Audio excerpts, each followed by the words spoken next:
propriedades, então, das forças de atrito. Tá? Então, primeira coisa, lembrem, a gente vai dividir a análise, né? A gente vai ter dois tipos de atrito.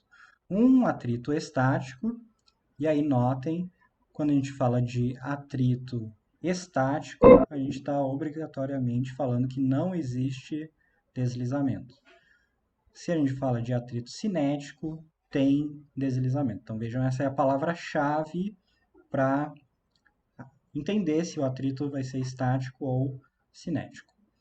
E a gente vai representar, né, por forças de atrito essas coisas. Então lembrem que o que eu falei lá quando a gente viu o Leis de Newton semana passada foi que a gente equaciona forças, né? Leis de Newton é equacionamento de força. Então, força de atrito vai ser mais um tipo de força que vai aparecer no equacionamento. Agora notem, é só mais um tipo de força, não vai mudar nada fundamental sobre a maneira que a gente usa as leis de Newton, mas é só mais uma força que a gente tem que incluir, mais uma força que a gente tem que cuidar e equacionar. E aí eu coloquei essa figura aqui, que é do livro do Halliday, e a ideia dela é o seguinte: imaginem então que vocês têm alguma superfície, e aí tem, por exemplo, um móvel na casa de vocês, seja um armário, um sofá, qualquer coisa assim. Se vocês já tentaram arrastar um móvel pesado, né, ou um sofá grande, seja lá o que for, vocês podem ter notado o seguinte, que vocês vão lá, começam a fazer força nesse objeto, então vocês começam a empurrar esse objeto. Inicialmente, vocês, digamos, começam com uma força baixa, uma intensidade pequena de força, e vocês notam que esse objeto não se move. E aí, vocês começam a aumentar a força que vocês fazem, vão aumentando, e o que acontece? Esse objeto continua não se movendo, e aí, obviamente, né, lembrem, se ele continua não se movendo, então deve existir uma força de atrito que é igual e oposta aqui, né, porque a resultante sobre esse objeto tem que ser nula. E aí o que acontece é que em algum momento, algum instante, esse objeto se desprende do solo, digamos assim. E na hora que ele se desprende, ele começa a deslizar, e depois que ele começa a deslizar, vocês talvez já tenham percebido que, se vocês quiserem manter esse objeto agora deslizando com uma velocidade constante, o que acontece é que vocês podem diminuir a força. Tá? Então vocês podem diminuir a força que vocês vão fazer agora para manter ele continuar deslizando. É menor ou bem menor até do que aquela força que vocês tiveram que fazer, aquela intensidade de força que vocês tiveram que fazer para iniciar o movimento. Então muita gente pensa nisso apenas em termos de inércia, ou seja, já que o objeto já está em movimento, então ele a tendência é continuar o movimento, então isso é inércia funcionando. Só que lembrem, existe força de atrito, né? Então existia a força de atrito antes e existia a força de atrito depois. Então qual que é a diferença agora? Tá? A diferença fundamental não é a inércia, não é já ter velocidade ou não. A diferença fundamental é que a força de atrito cinético ela é menor do que a força de atrito estático. E é isso que está sendo representado nesse gráfico aqui. Né? Então, se vocês forem olhar nesse gráfico, a gente tem aqui o tempo pelo módulo da força de atrito. Então, o que acontece é, a pessoa começa aqui em zero, né, T igual a zero, força zero, começa a fazer força e ela nota que a força que ela está fazendo é insuficiente para movimentar esse objeto. E o que ela faz? Ela começa a aumentar a força que ela faz e a resposta é uma força de atrito que também aumenta junto. Ela vai aumentando, só que, como tudo na natureza, tá, ela não pode aumentar infinitamente. Tá? Então, as coisas na natureza sempre têm algum tipo de limite. E o limite aqui é algum valor máximo dessa força de atrito estático, que a partir desse ponto aqui, se eu continuar aumentando a força que eu faço, o atrito estático não consegue mais acompanhar, e aí se não consegue mais acompanhar, vai haver um desequilíbrio de forças no objeto, portanto vai haver força resultante e ele vai acelerar, ou seja, ele vai se movimentar. Essa primeira parte que está aqui, essa linha reta, é justamente essa parte estática. Tá? Então, essa aqui é a parte estática do atrito. E aí o que acontece é que depois que essa força de atrito máximo estático é superado, o que a gente observa é uma queda abrupta no valor da força de atrito, que depois passa a oscilar em torno de algum valor mais ou menos constante, aqui em torno de um valor médio. E essa parte é a parte cinética. E aí o que acontece na parte cinética do atrito cinético, na verdade, é basicamente um efeito de prende e solta entre as superfícies, tá? Então, o que está acontecendo em vários locais nessa superfície, né, ao longo das superfícies, a gente tem pontos que estão prendendo e pontos que estão soltos, portanto, que a gente tem, na verdade, é uma força que oscila um pouco, mas ela oscila em torno de um certo valor médio, que é o valor que a gente calcula e a gente chama de força de atrito, que a gente vai considerar um valor constante, tá? Do ponto de vista microscópico, seria bem difícil de descrever essas coisas. Eu só vou falar um pequeno comentário sobre isso, que número um, né, lembrem que eu disse para vocês na semana passada, que toda a força que a gente observa aqui, se não for gravitacional, é uma força de origem elétrica, né, ou eletromagnética. Então, o atrito é uma força de origem elétrica que tem a ver justamente com essa superposição, né, das camadas eletrônicas de superfícies diferentes que entram em contato. E aí pode ter um tipo de ligação ali que acontece rapidamente, que à medida que a gente continua empurrando essa coisa, essa ligação pode ser desfeita. E aí o que a gente acaba observando como resultado de tudo isso é uma força que a gente chama de força de atrito cinético, que é aproximadamente constante. Logo em seguida a gente vai ver como calcular ela. Analisando algumas propriedades, então, da força de atrito. Começar pela força de atrito estático. Então, coloquei essa situação, a gente tem aqui um objeto que está em repouso, tá? Então ele vai continuar sempre em repouso. Eu vou fazer alguma força sobre ele, que eu chamei de força externa, que está aqui em azul, mas independente do valor da força, para simplificar essa análise inicial, a gente vai considerar que ele vai permanecer em repouso, tá? A gente está sobre uma superfície horizontal aqui, e existe atrito entre essa superfície, entre esse objeto, né, esse caixote aqui, essa caixa, e o solo onde ele está. E aí eu quero começar fazendo a seguinte pergunta para vocês, né? Imaginem o seguinte, que a gente faz essa força externa aqui para a direita. Então, obviamente, se o objeto permanece em repouso, o que a gente precisa ter? Uma força de atrito, que nesse caso é uma força de atrito estático, que vai estar ao longo do plano apontando para a esquerda. E eu quero saber se vocês conseguem dizer o seguinte. Para esses três casos aqui, se a força que eu faço, né, ou a força que alguém faz ali, que empurra para a direita, for 10 newtons, 20 newtons, 30 newtons, para cada um desses casos, qual vai ser o valor da força de atrito estático? Quem consegue responder isso? Exato, né? Exatamente. Então, o valor tem que ser o mesmo, obrigatoriamente, né? Como que a gente sabe? Porque, bom, a gente sabe que repouso significa aceleração nula, portanto, força resultante nula também, né? Então, se eu faço 10 para a direita, eu preciso de 10 para a esquerda. Se eu faço 20 para a direita, eu preciso de 20 para a esquerda. Se eu faço 30, eu preciso de 30 também, né? Então, vejam, mesmo sem saber, digamos, as propriedades do atrito, vocês poderiam chegar a essa conclusão simplesmente equacionando via a lei de Newton, né? Vocês sabem que se tem uma força de 10 para a direita e o objeto não acelera, então obrigatoriamente tem que ter uma força de 10 para a esquerda.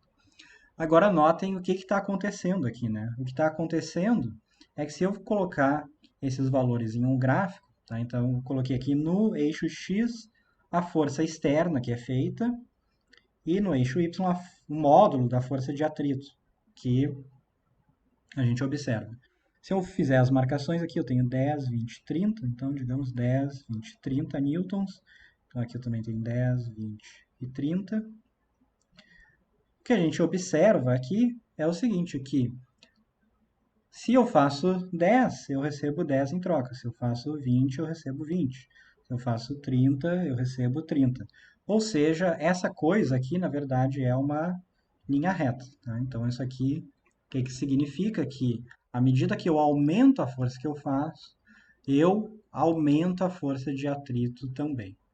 Tá? E aí notem, o valor da força de atrito estático, ele não vai ser um valor fixo, né? Ele não vai ser nem 10, nem 20, nem 30, ele vai ser o valor necessário. Tá? Vai ser o valor que é preciso ter ali para que a força resultante dê zero. Agora, evidentemente, isso aqui não dura para sempre, né? Ela pode crescer mais um pouco aqui, dependendo das superfícies, né? Dependendo dos objetos, mas vai existir algum valor limite. Ou seja, existe algum ponto aqui em cima em que eu atinjo o que é chamado de força de atrito estático máxima. Tá? E essa força de atrito estático é justamente um valor limite, que significa, a partir do ponto que eu cheguei aqui, qualquer força que eu aumente, a força de atrito estático não vai conseguir mais acompanhar, e aí a gente vai ter força resultante, vai ter aceleração, e esse objeto vai começar a se deslocar. Certo? E aí notem uma coisa importante que eu vou falar aqui para vocês é o seguinte, é um erro muito comum, tá, que acontece. É que vocês a expressão que a gente pode usar para calcular a força de atrito estático é justamente a força de atrito estático máximo que a gente calcula. E aí vocês muitas vezes vão lá, calculam esse valor e acham que isso é o valor da força de atrito estático. Notem, isso são coisas diferentes. Tá? Então, a força de atrito estático, primeiro, ela não pode aumentar infinitamente, existe um limite máximo. Esse limite é a chamada força de atrito estático máximo, e é o maior valor possível dessa força, e só vai ser atingido na situação apropriada, tá? Ou seja, se for necessário. O valor da força de atrito estático não é sempre igual ao valor da força de atrito estático máximo, notem essa distinção importante que existe. Tá? De fato, na maioria das situações, o valor da força de atrito estático que a gente observa é menor do que a máxima. Tá? E no máximo pode ser igual, tá? Porque isso é um valor limite. E aí a expressão que a gente usa para calcular o valor da força de atrito estático máximo, notem, máximo aqui, é essa aqui. O que que é isso? Então, primeiro é essa letra que parece um U, mas na verdade é uma letra grega Mi. Então, esse é o chamado coeficiente de atrito estático entre as superfícies. E depende justamente das superfícies, né? Então, se a gente muda uma das coisas envolvidas na situação, né, uma das superfícies, a gente provavelmente vai mudar o valor dessa coisa. Tá? Notem que isso aqui é uma coisa que é adimensional, ou seja, não vai ter unidades, vai ser um número puro. Logo mais para frente vai ficar claro o tipo de número, tá? Mas normalmente isso aqui é um valor que é maior que zero e menor que 1, normalmente. E não pode ter unidades, porque se a gente olhar aqui o que a gente tem do lado esquerdo da nossa equação é um valor de força, tá? Portanto vai ser medido em newtons no sistema internacional. O que a gente tem aqui do lado direito, que entra no cálculo também, é a força normal, tá? Então notem, isso aqui é a força normal. Como isso aqui também é medido em newtons, então a gente não pode multiplicar por nada que tenha nada que seja uma grandeza física, né? Nada que tenha dimensão física, porque a gente ia obter uma quantidade diferente. Tá? Então a gente precisa multiplicar por um número puro, nesse caso, o coeficiente de atrito estático, que é um número puro.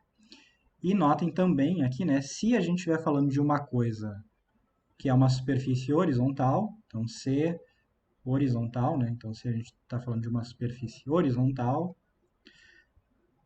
a gente sabe que o valor da força normal é mg, né? A massa do objeto vezes a aceleração gravitacional no local. Né? Então, a força de atrito estático máximo, para esse caso aqui, vai ficar o coeficiente de atrito estático vezes a massa do objeto vezes a aceleração gravitacional na superfície da Terra.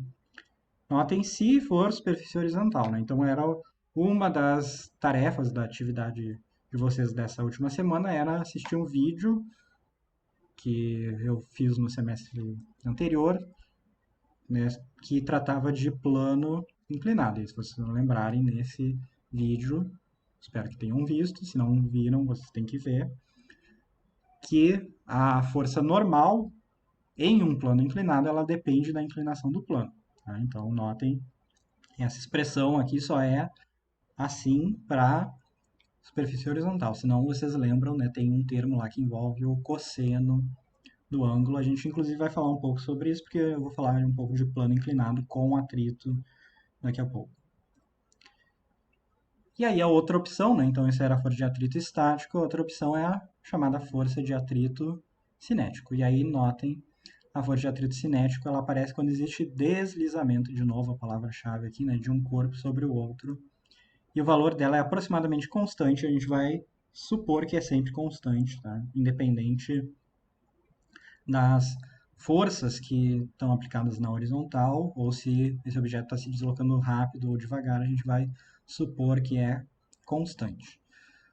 E depende das superfícies e da força normal. Mais um detalhe importante, né, quando eu falei da força normal no item anterior, e que vale também para cá, é a força normal ela é igual a mg se a superfície é horizontal, e também se não existe nenhuma força vertical sendo aplicada sobre esse objeto, né? Se tiver alguém puxando para cima ou fazendo pressão para baixo, né? Aí a força normal pode mudar também. Então, notem, a gente está pensando no caso ali que eu escrevi mg, é uma superfície horizontal, sem forças verticais também sendo aplicadas, exceto a própria gravidade e a força normal. E aí notem, quando a gente vai calcular o valor da força de atrito estático, tá? Então força de atrito estático, força de atrito cinético, perdão, força de atrito cinético, a gente tem exatamente a mesma expressão aqui, né? Notem a mesma expressão que a gente tinha visto. A única diferença é que esse coeficiente aqui agora não é mais o coeficiente de atrito estático, ele é o coeficiente de atrito cinético. E normalmente esse valor é menor do que o valor de atrito estático, tá? Então, só para dar um exemplo, se o coeficiente de atrito estático for 0,6, por exemplo, esse coeficiente de atrito cinético normalmente vai ser alguma coisa do tipo 0,3, 0,4, alguma coisa nessa ordem. Então, aproximadamente metade, mas notem, isso não é uma regra, né? A única maneira de a gente ter certeza dessas coisas é indo lá, testando as superfícies e medindo. E notem a força normal de novo aqui envolvida, né? E aí, de novo, aquela situação, né? Se for uma superfície horizontal, e de novo que não tenha força vertical, além da própria força gravitacional, né? E da força normal, se for uma superfície horizontal, então a gente tem que a força de atrito cinético é esse coeficiente vezes mg. E aí, se a gente for analisar o que acontece aqui, né? Vamos seguir com a mesma ideia de gráfico de força aplicada pela força de atrito que a gente observa. Ela tem aquela mesma situação que a gente estava olhando antes, né? Que era de um objeto numa superfície horizontal sendo empurrado para a direita. O que acontece é que a gente tem aquela primeira parte do gráfico, que é a parte estática, que chega aqui no limite, né? A força de atrito estático máximo, esse é o valor limite. E aí depois o que acontece disso é que se eu aumentar mais a força que eu faço, esse objeto vai começar a se deslocar, vai deslizar, e a gente vai observar aquela queda brusca no valor da força de atrito estático observado e uma certa oscilação em torno do valor constante. Que valor constante é esse? É justamente esse FAC, coeficiente de atrito cinético, vezes a força normal.